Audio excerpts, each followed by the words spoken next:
Okay guys, I'm gonna go over some radiology, some PAs and bite wings we're gonna see at the office. Okay, so this is called a periapical, okay? So periapical means that we are taking a radiograph of the root tip area. So I just wanna show you what this entails. Okay, you have a tooth, okay? It's probably a central anterior, it's probably tooth number 9. It's got a screw post in here. It's got a root canal.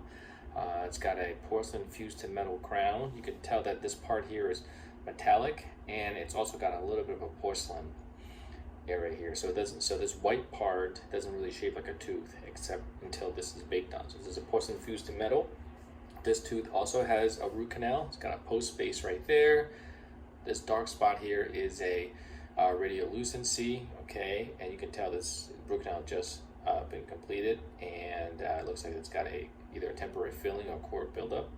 It's probably a temporary filling, and you see this faint area here, so that's a temporary crown. Okay, there's another post there.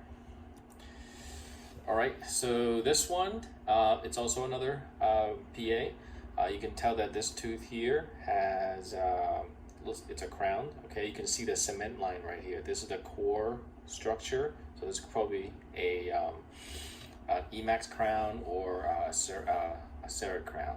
This tooth here, so this is tooth number 14, okay, upper left first molar. This one looks like it has a 3-unit bridge, okay, this is probably tooth number 13. This is 12 space, and then here's the number 11 right there. And this is the root canal with the outward line. You can tell that this is a cement line right here. All right, so this one here looks like it's kind of hard to tell where it is. You know, this could be a missing molar or it could be a missing premolar. So we're probably gonna think that it's a missing molar, and then this one, because it has a little tilt to it, so maybe this is tooth number 15. Root canal was done here. It's got a temporary filling in there. This area here is the sinus. That's why it looks a little darkish. This right here, it's got a crown, okay? And this root here looks like there's only one root. That's why I think this is tooth number 13. And this crown here, it's a little close to the front, so it may or may not be a gold crown, because the gold crown, see the entire area is radio opaque. This could be a zirconium crown. Okay, so patient comes in with this tooth right here. You know, we know that we're in trouble here. This is probably a 3-unit bridge. This is tooth number 29. This is 30, okay, and it's kind of floating, right? So they want something done.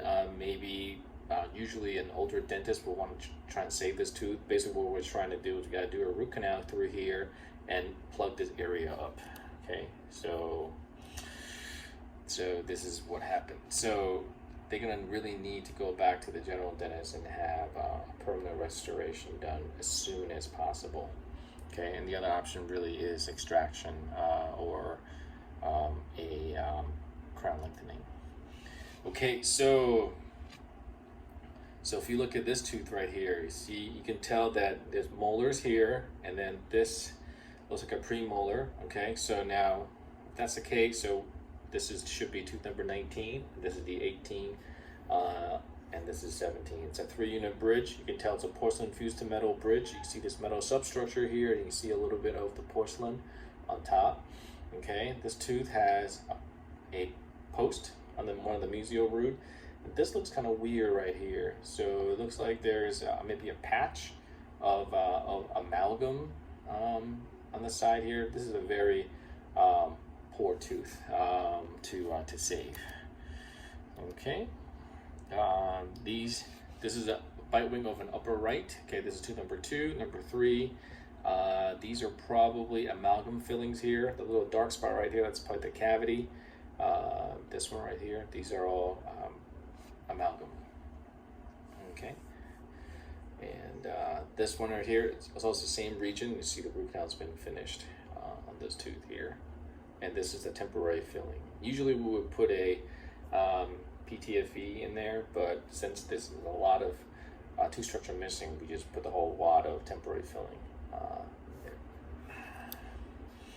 Okay, so Sometimes when we see a large lesion like this, okay, after we finish the root canal, we might see a little, this is the main line, okay, this is the root canal filling, and this is the sealer puff.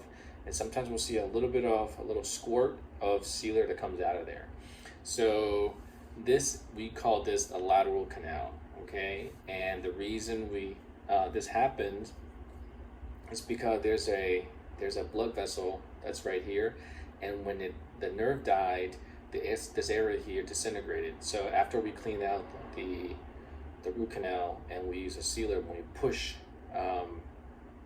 down pack against the canals with the gutta percha, sometimes the sealer gets pushed out over there.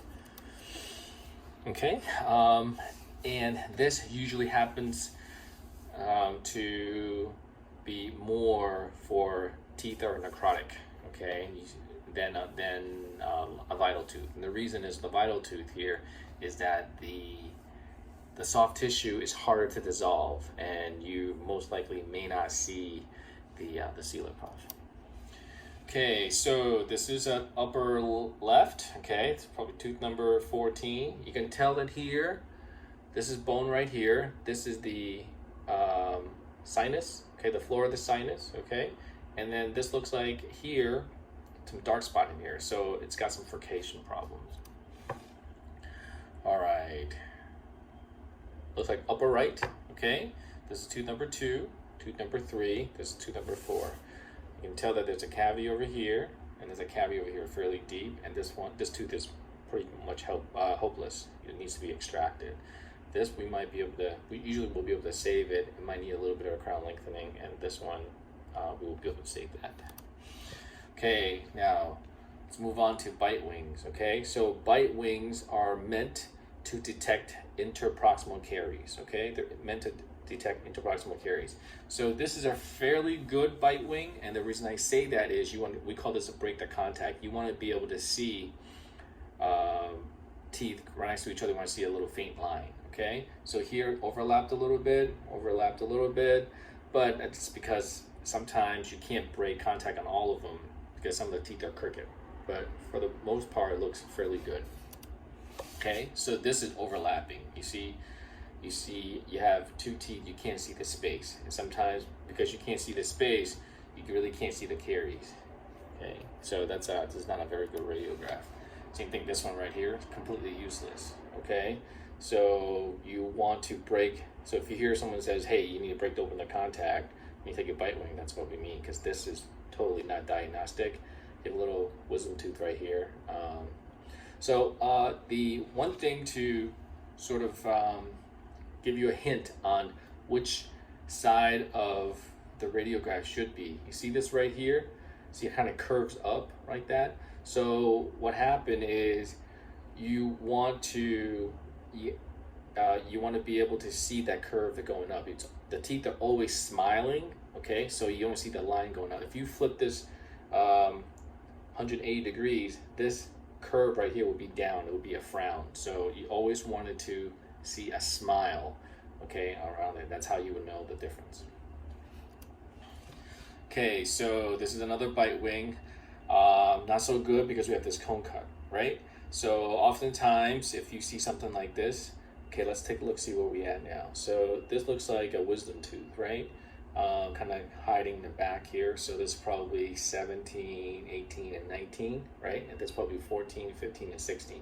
So what I would do is, as soon as you see this, all you have to do is tell the patient to stay right there and don't move. And all you have to do is move the PID just to the left, okay? There's no other angulation needs to be, just need to move that little cone to the left, just a little bit, and then just take another picture. All right, so these are kind of the things that you wanted to see in the radiograph here. You see this is fillings, okay? You see this patient's got lots of fillings, okay? This is probably amalgam filling, okay? They're really bright, okay? You see a little, almost tooth colored, okay? So that's tartar, which means calculus, okay? You see a little bit of a cavity underneath. So anytime you see a white and then you see a little black line, so right here, we're getting a little bit of cavity. Okay, this is called an overhang. So when they were packing the amalgam, they didn't have the matrix band on tight enough, so part of the amalgam kind of expresses out. And because they didn't really go back in there and shave it down, what it does is when you eat, you see this is an open contact, food gets stuck right in here and it's causing bone loss. Okay, so this is a really good bite wing, right? So you can see the contacts are broken, and then you can see that little bit of radiolucency right here. So this part here, they have a little cavity, and the cavity is over here, inside the, broke into the enamel, into the dentin. And so this is kind of borderline, so sometimes we can clean it out and put a filling in there. This one right here, the caries is actually almost, it's all in the enamel, it's almost broken in. Okay, so this this actually would be, you really want to get rid of it and drill it out, because as soon as it goes through here, through the dentin, it's gonna blow up just like that. Okay, so here you can see that I think there's patients just couldn't really floss around that area, so this is the reason why they needed to. You have a big cavity over here, so this chances are is going to need a root canal. So what's the tooth number here? Should be 1, should be 2, 3. They see a premolar, so you always look for premolars, okay? Because when we see molars, you always look for a break. So here's another premolar. So you see this 2, most looks alike. So now you have 28, 29, and 30. Okay, so this is the lower. This is the right side. Okay, so this is a bite wing, and just wanted to kind of let you see what different types of crown that we have here. You have a porcelain fused to metal, because you see the white spot here that doesn't look exactly like a tooth, and you have some sort of a lesser white. Okay, this is also porcelain fused to metal, and then this is a root canal treated tooth, right? So if we're gonna say this looks like a premolar to me, molar, so this probably tooth number 19, this tooth is an implant.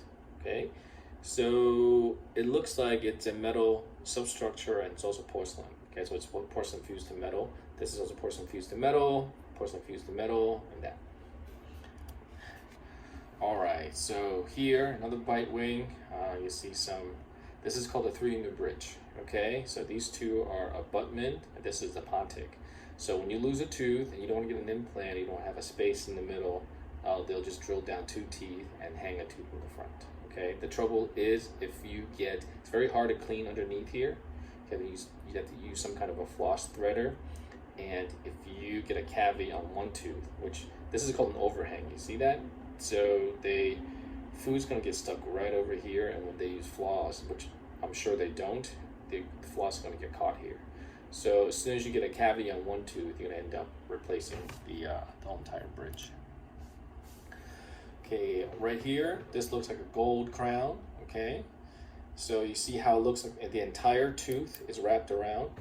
Sorry about that. The entire tooth is wrapped around, So chances are these are gold crowns, or they could be zirconium crowns. Okay, zirconium crowns are white crowns. If you look inside the mouth, they're tooth color, but radiographically look like this. But if they're older radiograph, chances are they're gold crown. These are amalgam fillings. There. Okay, so you have another one right here. This is 18, 19, 20, 21, right? 2 premolars right here, 2 premolars right there. So amalgam filling, these are probably gold crowns, okay? And these are gold crowns. This is porcelain fused to metal. Okay, another one. So this looks like they lost tooth number 15, and the wisdom tooth drifted in. Okay, this is 2 premolars right here, 1 premolar right here. You can tell from over here that it's gonna be having cavity underneath it. Okay, this is probably a composite. Okay, now you see a difference between a metallic filling and then sort of not so bright. Okay, so this is composite. This is amalgam. Now this is also composite. Okay, so now this radiograph is pretty cool. So these two, okay, number, what's that, 15, okay, and number 18, both are gold crowns. This is an EMAC crown. So EMAC's crown is it's very a strong crown that they use. So you can tell that it has almost the same radio opacity as the porcelain fused to metal, right? So these are all porcelain crowns, okay? So this is a porcelain fused to metal. This is a metallic. This could be either gold or gold alloyed, okay?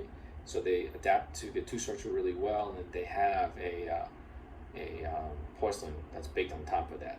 This is a composite filling, okay, on tooth number 20, okay? This looks like a canine, right? A little bit longer than this. So this person lost a premolar. This is a composite. This is that's number 11. This would be number 20. It's got composite. Here, this is a CEREC crown, okay? So it's very rare to get all these different crowns on the same radiograph. Okay, so we're getting more towards sophistication. So you see this? These are cement lines right there, okay? So you could tell that where the crown prep has been. So these are usually CEREC crowns, okay? This one could be an EMAX. This could be an EMAX. Or they could all could be CEREC crowns right there, but these are cement lines right there. But these cement lines are really pronounced, and it's because they with CEREC they used I think it's called a Gen 6 composite. Okay, this could be an amalgam. This is probably have a lot. It could be amalgam, and then this is composite or something. All right, this one right here, CEREC crown. Okay, this is 29, right? 30, 31. Root canals on number 30. A little bit of a void here and there with a core buildup. Usually it's fine, a little bubble. So that's the cement line composite right there. Right here on top, you see a porcelain fused to metal. See a porcelain right there. And I'm sorry, this is the metal right here, and then the porcelain's right there. Okay, I don't know what that is. That either a natural tooth or it could be a full ceramic. Oh, we got another cone cut right here. Okay, so this crown looks a little strange, right? So it looks like looks metallic, okay, but it looks hollow. You see that? So looks metallic and hollow. So usually when we see something like this, they usually are in little kids' teeth. Okay, these are stainless steel crowns. So stainless steel crowns are prefab crowns, which means they already make them, and then the dentist just kind of choose the size that approximates the area, and they crimp the tooth around, will crimp the crown around that tooth. So they're usually not really meant to be put on,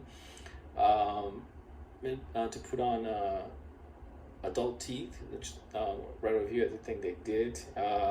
So usually when they don't really have a lot of funds to go for a nicer crown, they use that temporarily, or they use it as long as they can. Same thing right here. See, this for sure is a stainless steel crown. You can see that it's kind of mushrooms over it. So you can tell that this is baby tooth, right? You have two premolars that's coming up, all right? So this is actually, so the patient is probably older than what, 6 years old, right? Because it's got the 6-year molar right here, okay? And you got, this is a baby tooth second molar, and it's the baby first molar, okay?